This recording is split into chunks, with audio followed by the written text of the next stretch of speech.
So I'm joined here with Mr. Sharma from the ORF,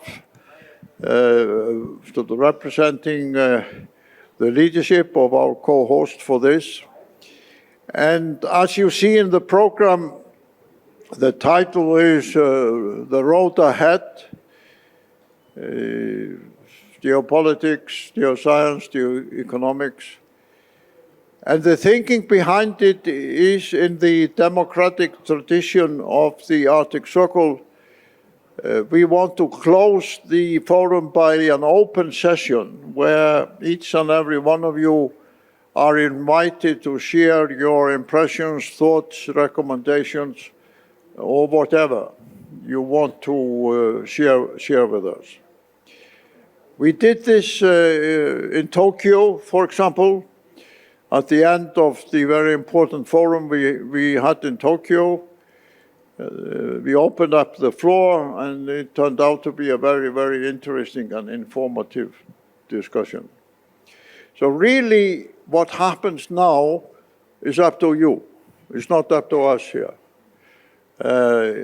I will invite my friend here to say a few words, but after that, our role is simply to pick out those of you who want to share your thoughts. But I was thinking maybe to start with the representatives of the incoming chair country of the Arctic Council, who opened this forum yesterday morning, followed by the distinguished ambassador of Finland, because he is sitting next to them. But after that, it's just open for everybody. But let me simply say this. When we decided to have this forum here in Delhi and started working with ORF in September of last year, none of us had an idea what the geopolitical situation would be when we came to May in Delhi to hold this forum. And as we all know, how things have evolved, the new elements, the uncertainties, the challenges, to some extent the conflicts, have escalated. We decided together with our Indian host to call it the Arctic and Asia, the polar order. And I'm absolutely impressed by how diverse Asian participation in this forum has demonstrated, not only from the point of view of diplomacy, but also science, environment, climate, sustainability, the growing important substantial contribution that the Arctic states are making to the future of the Arctic, but also, as we saw yesterday, how the melting of the Arctic sea ice has disastrous consequences for the food security of Asia in the coming years and decades. So what we have seen here during these 2 days is not only the emergence of new important political players, as the Foreign Minister of India demonstrated brilliantly this morning, but also the scientific demonstration of how interconnected the North and the frozen North is to the future of Asia, and how the future of Asia impacts on the Arctic. I also think, and I'm very pleased about that, because there's been a lot of uncertainty about how Arctic dialogue, Arctic cooperation will continue in our present circumstances, for multiple reasons I'm not going to go into. But I'm very pleased, and the Arctic Circle is very pleased, that we hope we have demonstrated by this forum that the train continues, the journey continues. The wagons are still being filled with interesting people and ideas and discussions and dialogue, and nobody is going to stop that journey.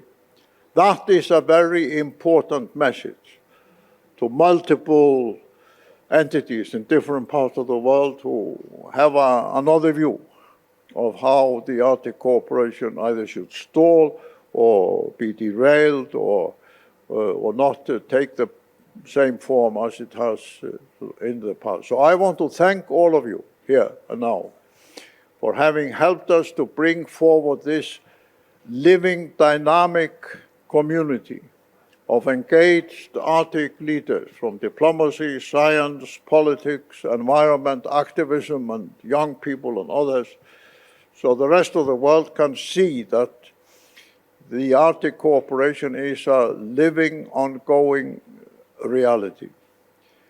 And I also want to thank Ólafur for having brilliantly helped us to host it here and put on this marvelous setting and stage, as well as helping us in formulating the program and bringing forward the important, diverse contribution that India can make to the future of the North. And with that, I hand the microphone over to you. And then Thank you, President Grímsson. I shall be brief. We're very happy at ORF to have been able to host the Arctic Circle Conference this year. It was a priority of ours over the past 6 to 8 months. And as you just heard, not for any reasons that were predictable at the time when we decided, but because of reasons that I think came through during the course of the past 2 days, which is the increasing importance of the Arctic to Asia and to India. And that increasing importance, I think, is summarized in terms of the new stakes that all of us have in the Arctic, the new interests that are developing in the Arctic, and the new arrangements that we are finding to participate in the Arctic. And all of those, I think, were discussed over the past 2 days. We heard a wide variety of viewpoints. I would just like to put a few points here that I think stood out from an Indian and an Asian perspective. The first is, yes, the Arctic is of increasing importance to us, and the scientific evidence for that, for how it impacts our daily lives, our trade, our economic and societal futures in the global south, in Asia and in India, was very, very clear during the course of this conference. So we are, I think, stakeholders in the future of the Arctic, and we need to understand what is happening there. I think we also heard a great deal about the geopolitical circumstances of the Arctic, the reason why, for trade and for geoeconomic reasons, it is of importance to not just India, but other countries in Asia, and how this is shifting and increasing our engagement in the region.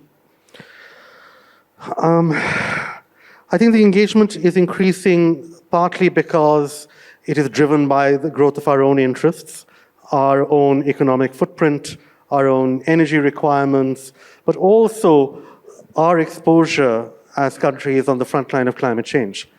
And there continues to be a dual pathway to this engagement through trade, economics, geoeconomics, and strategic region outreach, but also the scientific and climate-driven importance of the region. And I don't think that we can, at any point in the future, imagine that one of those tracks is going to dominate the other completely. We are, of course, also deeply interested in India and in many other parts of this continent in the model of governance that the Arctic has evolved for itself. We recognize its limitations. We recognize that it is not a plug-and-play mechanism also that can be applied anywhere else in the world, but we are also observing it with great interest and hope as a possible template for use in other parts of the world. A few words, I think, then to sort of end with about India's role particularly.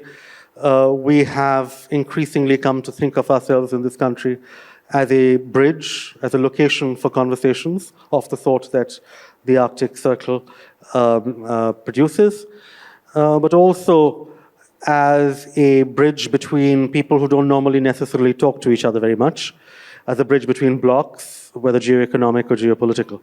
And I think that to the extent that that has a role to play now and will have a role to play in the future in parts of the world that have the special issues that we see in the Arctic, we will be willing to put ourselves forward at some point in the future.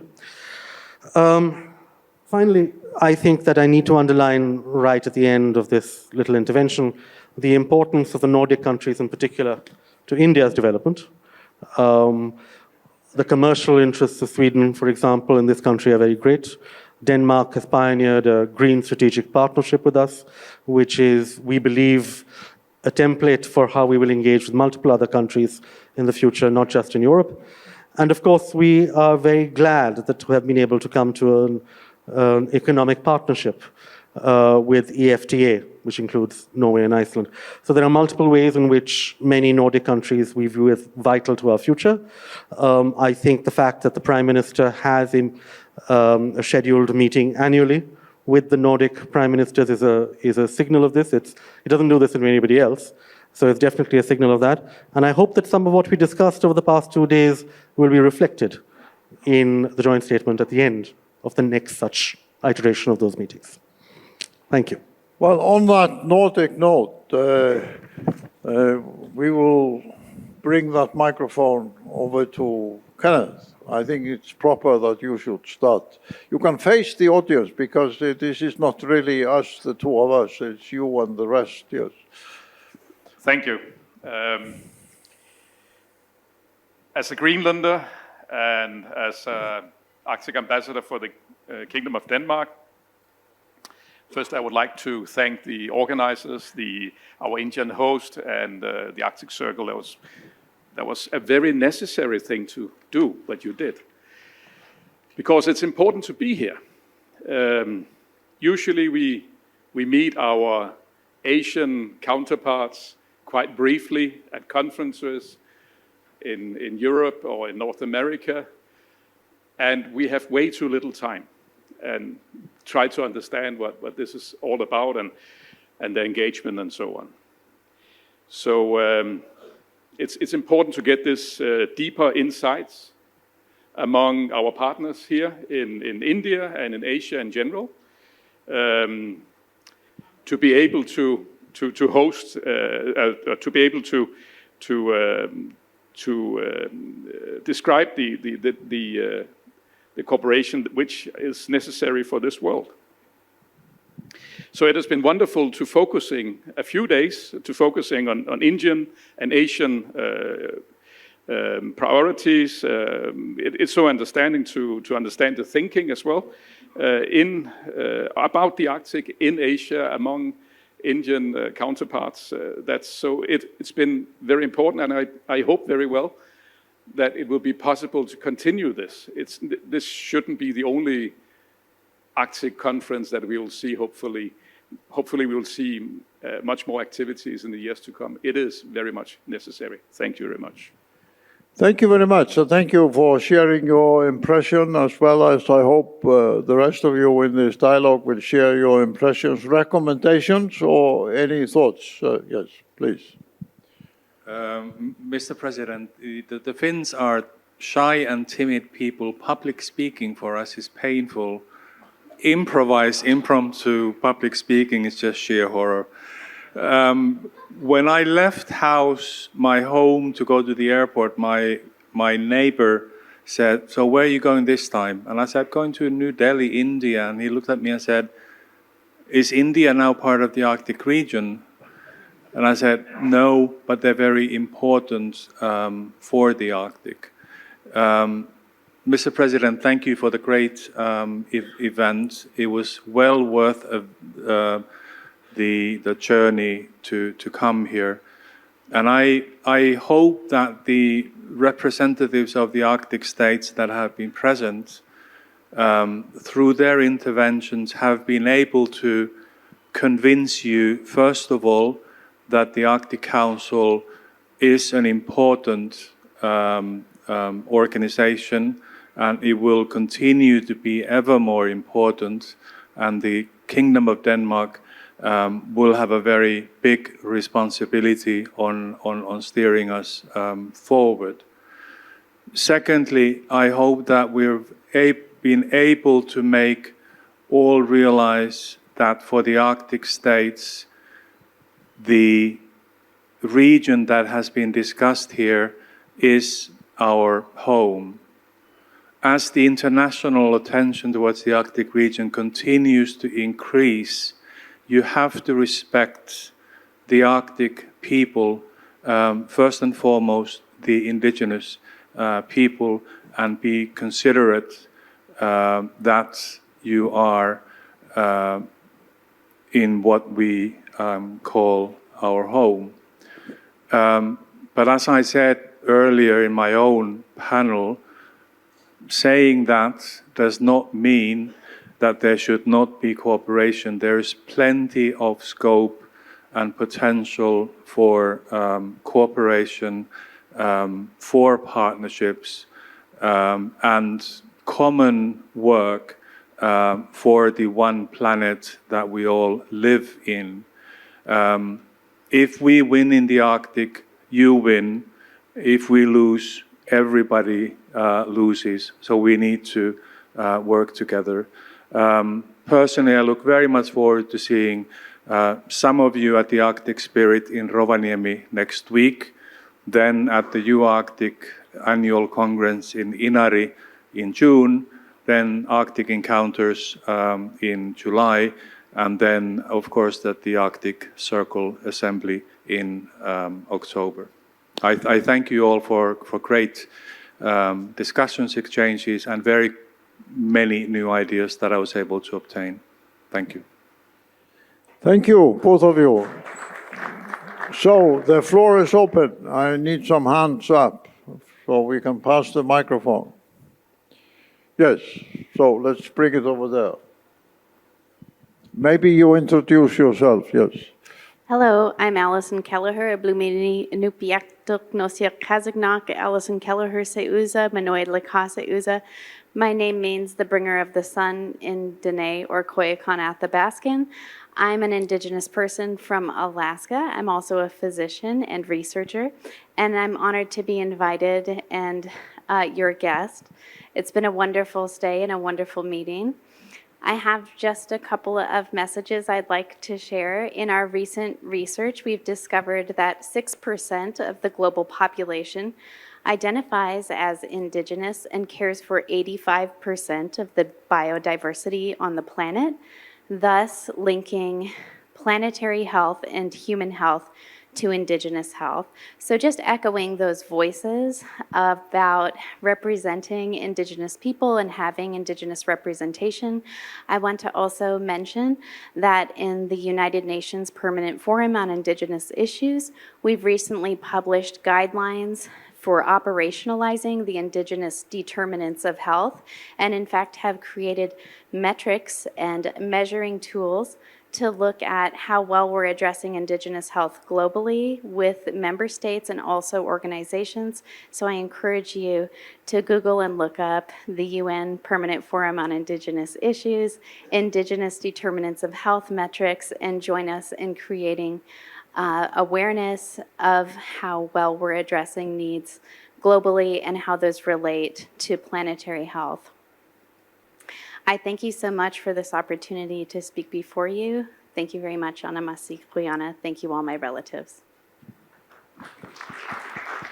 Thank you. Thank you. So, the floor is yours for anybody who wants to utilize these final minutes. Yes, please. Hi, good evening, everybody. My name is Julia, and I'm part of the Emirates Polar Program. Firstly, thank you, Your Excellency, for allowing the Polar Program to be launched at this amazing forum. It was personally my first time, so I was really happy to be here. I'm also particularly really happy to see a lot of young people, and I don't mean that in any offense whatsoever, but it's really great to be including all these young people in these conversations, because really, I truly believe that we play a vital role, and that's something that I will personally take back home with me, and I will make myself accountable for continuing these conversations. So thank you. I had a very, very insightful 2 days. I learned a lot, and I hope the rest of the people learned from us as well, even though we are newcomers.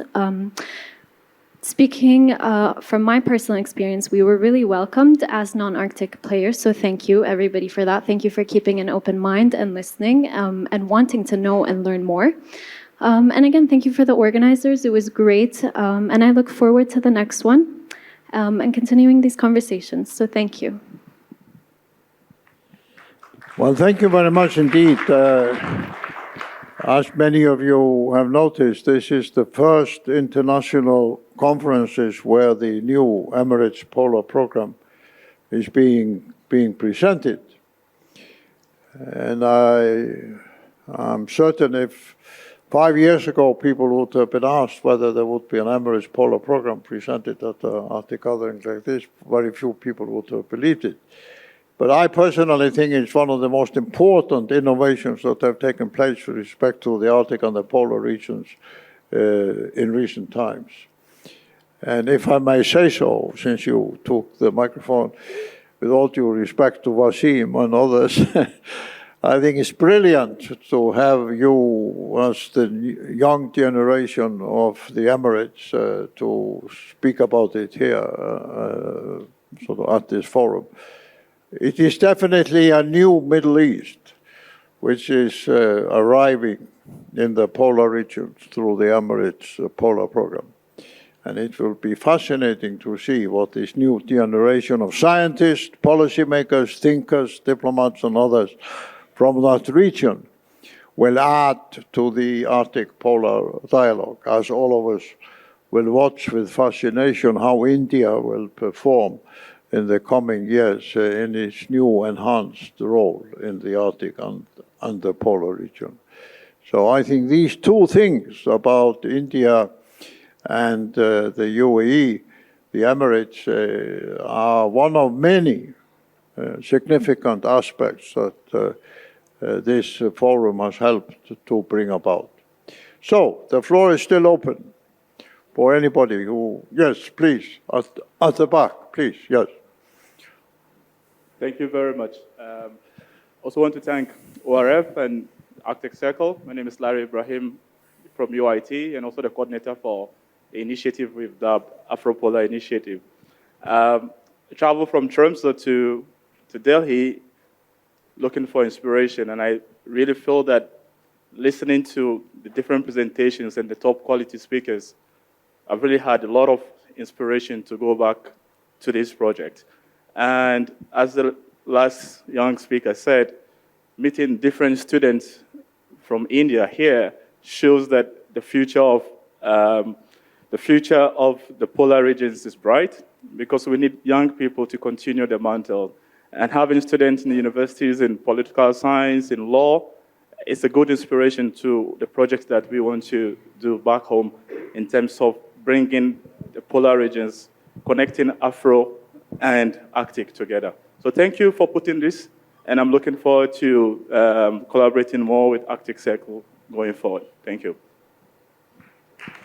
Thank you very much. So I think we have still time for, yes, please, yeah, in the middle. Thank you, ex-Prime Minister. I'm a Can you bring the microphone closer? I'm a student of international and diplomacy. And one thing I will say after attending all the sessions, from India we having a prayer that is, may all be happy, may all be free from illness, may all see what is auspicious, may no one suffer in any way. This is our Indian prayer. And we used to think that the world is one global family. So I think the India should be the very best place to start this Arctic Circle. May the future will be very prosperous. Thank you. Okay, thank you very much. Do we have more speakers? Yes, please, here. Thank you very much to everybody, and it was very fascinating and extremely interesting for me to be here. Just very shortly, I would like to repeat that the next Arctic Circle Forum will take place in Rome 10 months from now, and so all of you are invited. We will appreciate, of course, the participation of the chairship of the Arctic Council, of all the Arctic states, but also we expect a good contribution from the Asian state, and so we will work on the program very soon, and see you all of you in Rome. Thank you. Well, thank you very much indeed, and I also want to take this opportunity to thank your colleagues and the ministry for offering us to have the next forum in Rome. There are worse places in the world. So, but I think it's also pretty symbolic to go from Delhi to Rome for this dialogue. There's a message in that in itself. And we are indeed looking forward to planning the forum with you. We will have a meeting later this month in Rome for the planning of the forum. We intend to have it either in the last days of February or the early days of March next year. But let me also emphasize, as this program of this forum makes evident, and the forum in Rome and the assembly in Iceland, is that the democratic model of the Arctic Circle has the essence that most of the sessions are proposed, not by us, or in this case, ORF, but by any organization, activity, or leaders and others who want to come forward with ideas and proposals. It's the only international gathering of this kind that regularly goes on, and of the scale of the assemblies and the forum, where there is an open democratic invitation to governments, universities, environmental organizations, young activists, or anybody, as we advertise for the proposals, to come forward and put them on the table. So to some extent, this forum was only partly created by us or ORF. It was to a large part created by all of you and your other colleagues who came together and suggested sessions and speakers and so on. We want to thank you for that. Because many people, I can share this with you, many people told us when we founded the Arctic Circle in 2013, it would never work. Such an open democratic platform would never work because you needed a centralized authority responsible for every session and so on. But we have proved, with your help now, and in other places of the world before, and at the Arctic Circle Assembly in Reykjavik every year, where we have over 200 sessions with 700 speakers, that this open democratic invitation is a reality, and this model actually works. I sometimes call it the 21st century way of coming together. And it's very important that we have now proved, not only every October in Iceland at the big assembly, but here in Delhi, previously in Berlin, Tokyo, Singapore, Shanghai, Seoul, Alaska, Washington, Britain, Greenland, Faroe Islands, that it works. That it works. So I hope all of you carry with you back home the reality that there are new ways in this tension-ridden and conflict-ridden world to come together. From diverse countries and cultures and disciplines and aspects, whether they are ministers or heads of states or diplomats or young activists or scientists or environmentalists and others, in a shared journey to produce results. And we are profoundly grateful to ORF, having helped us to add a new dimension as the preeminent policy organization, some people call it a think tank in India, in showing in this largest democracy of the planet that an organization like you can also invite international participants to join in the Indian tradition of discussing and debating and coming together in a new way. I believe very strongly, as an old friend of this country, that this contribution of India, this democratic commitment and this dialogue commitment of India is one of the most important contributions that this large, successful now country can bring to the world. Also, let us not forget, as the foreign minister said on this stage this morning, that not only is India the largest democracy in the world, not only is it the largest country in terms of population in the world, but it also has the largest community of young people of any country in the world. So by bringing India into this, through this forum in this effective way, we are also opening up new ways to engage young people. And I have been very impressed how many young Indians have stood up here throughout various sessions to put questions and be a part of the dialogue. It proves that among the new young generation of India, this old tradition is alive and kicking. And it's inspirational to see it in practice. So I hope those of us who come from other parts of the world will take that with us.